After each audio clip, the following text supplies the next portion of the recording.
end of our trip, the final day. We're going home today. We are currently at the Old Homestead campground just north of Bayfield, Ontario. Leg 13 of the epic Thunder Bay road trip 2025. Yes. And there will be an epic.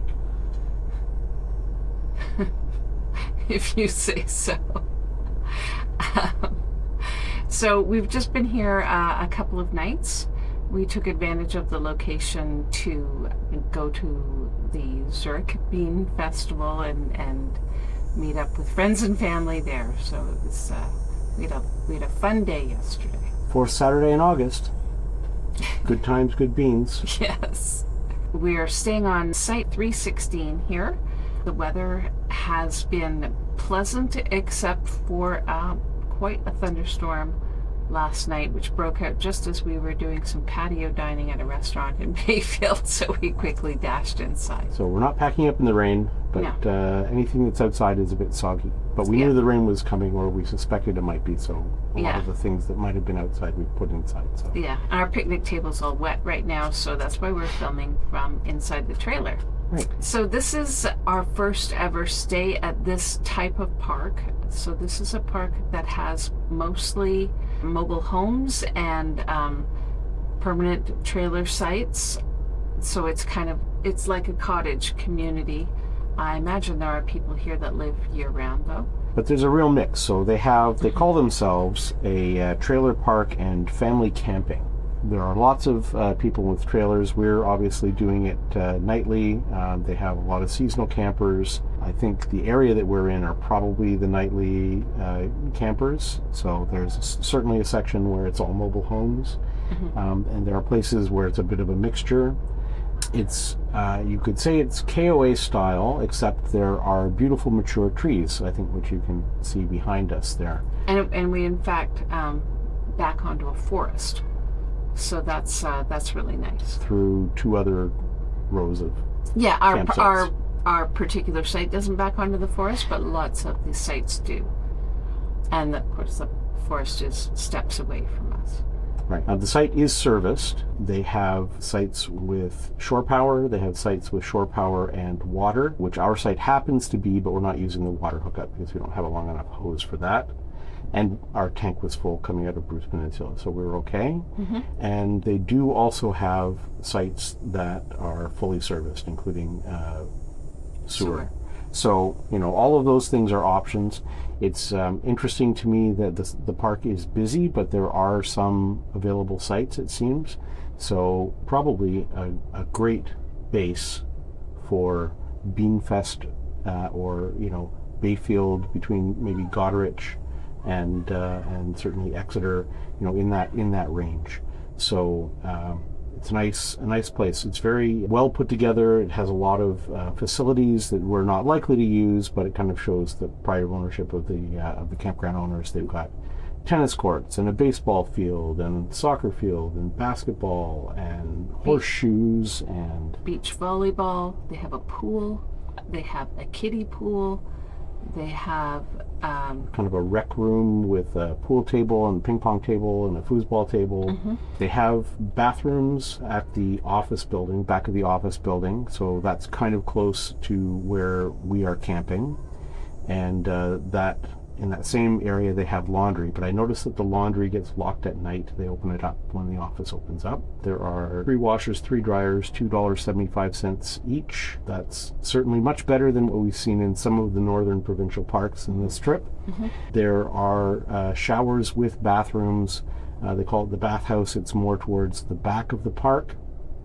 It all works great. The showers, semi-communal. Yes. So the shower stalls, you have a curtain, but a dividing wall. And where you would hang up your towels and do all of that kind of stuff is more of a communal area. So it's sort of like going to the community center pool, kind of. Which a little more private than that, I guess, depending on the pool. The other thing, mind you, when each of us had a shower, we were the only ones in there. So right. And they did give us good advice about when the showers are busy and when they're not busy. So the staff here are absolutely great. They're friendly and very helpful, and they do a great job of keeping the place up. It's a terrific little place. Yeah, I'd say we are very pleasantly surprised by this place. The one thing that my modern self, my I don't know what to do with myself when the internet is out self, is that they have a website. There's no online reservations. There's no online payment. They don't actually take credit cards. They take debit and cash. And any of the arrangements that were made or confirmations, any of that sort of thing, were all done by telephone. So it's odd that I feel like I wish they had online stuff. that would make me feel better somehow. But it all worked out great. Yep, they do it old school, and it works for them, and they probably have far less trouble doing it that way. In terms of internet, it's okay. There's good cell service. We're close enough to Bayfield. I think that's fine. I would say the internet isn't super fast all the time. It's certainly not fast enough to load the appallingly bad Canadian Tire mobile website. Yes. So, listen but up. Then few things are. Newfie Speed and Sport. Straighten up and fly right. Okay, we had a walk by the dump station. It's also different from what we're used to seeing. So there's a drain pipe that actually sticks out of the ground a little bit. So it'll be interesting to see how we get gravity working for us there. But easy to drive to. So we'll take advantage of that later on. I don't think they have a fill station because people will normally have a site with water service if they need that sort of thing. Mm-hmm. But there may well be a place where you could pull up and fill also. We could ask at the office, and they would be very helpful, I'm sure. Now we mentioned a number of the things that there are to do here. One extra thing that we took advantage of this morning is they actually do have a hiking trail.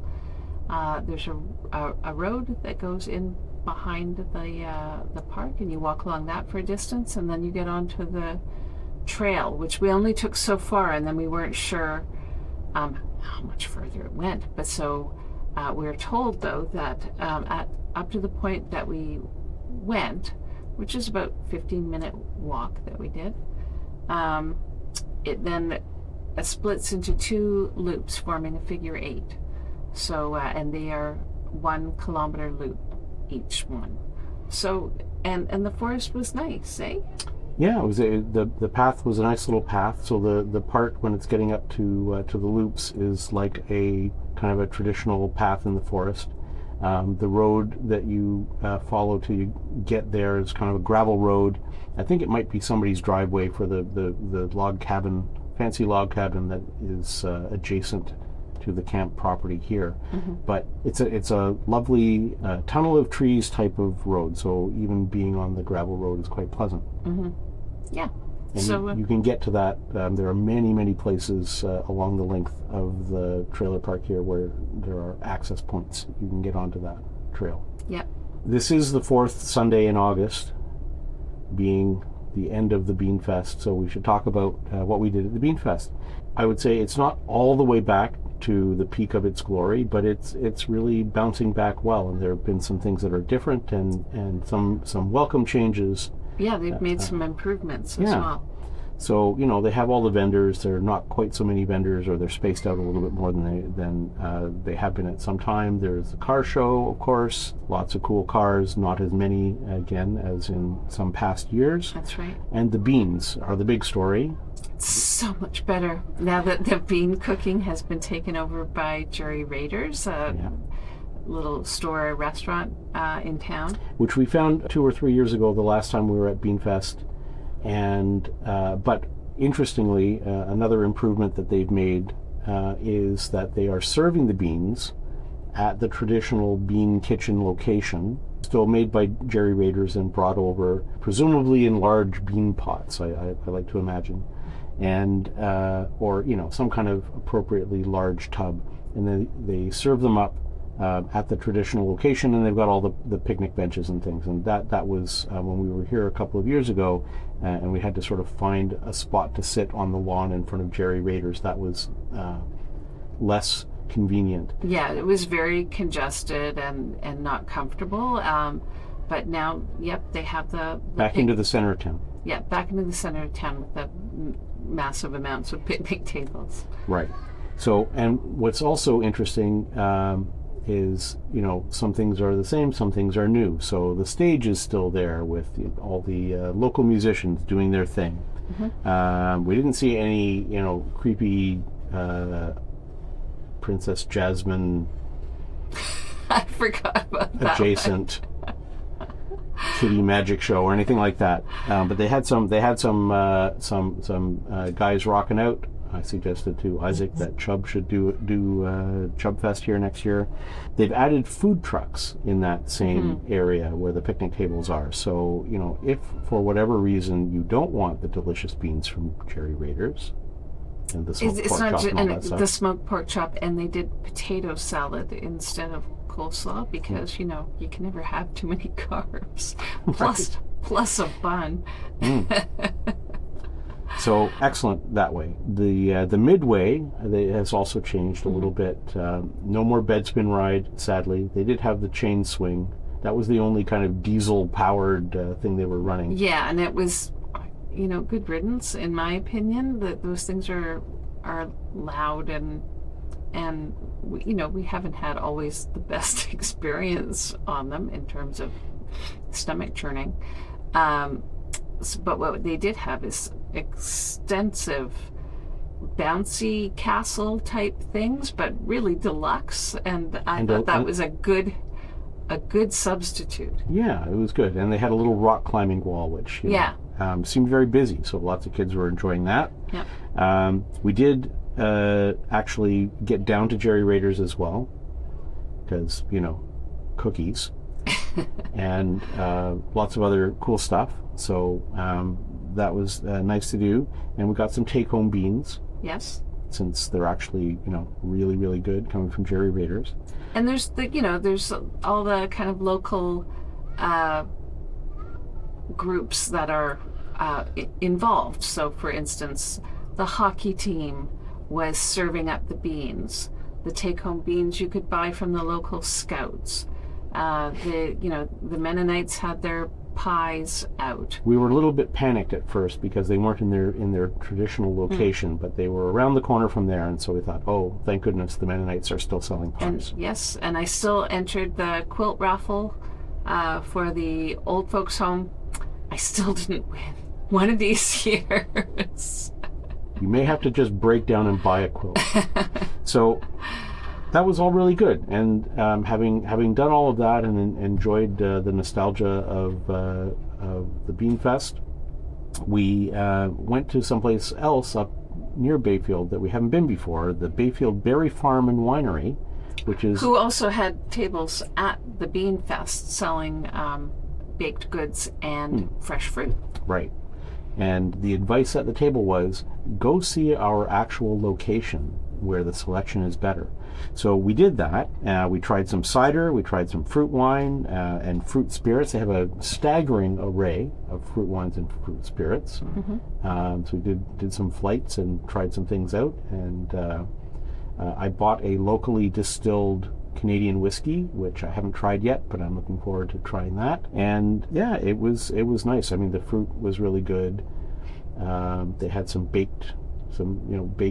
Even the day-old reduced stuff seemed pretty fresh and appetizing. So the smell when you walk into the place was amazing. Yeah, really good. So we enjoyed that, and then of course we went down to Bayfield, which has gotten fancier. I mean, it was already sort of proto-fancy back in the day.